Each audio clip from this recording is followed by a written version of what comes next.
ఏదో ప్రళయం రాబోతోంది.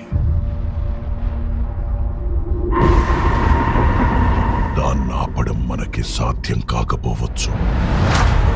ఈరోజు గడిచేలోపు మన ముందు ఓ విపరీతమైన పరిస్థితి ఉండొచ్చు.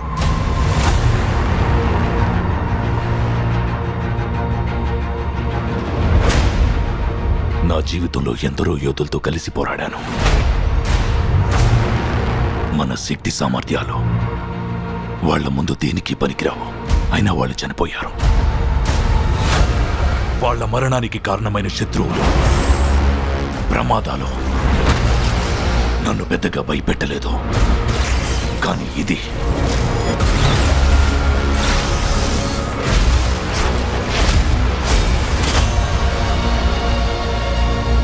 వాళ్ల ప్రాణత్యాగానికి విలువ ఉండాలంటే మనం అందరం కలిసి పోరాడాలి. మీ అర్థం లేని గొడవలు పక్కన పెట్టండి. మనకిది తప్ప ఇంకేది ముఖ్యం కాదు. ఒకవేళ మీరు తిరిగి వస్తే మీ మధ్య విడదీయలేని ఒక బంధం ఏర్పడుతుంది.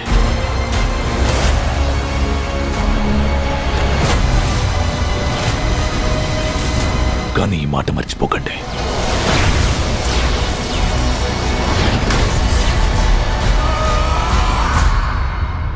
మనం బతికుండాలంటే ఏదైనా అద్భుతం జరగాలి.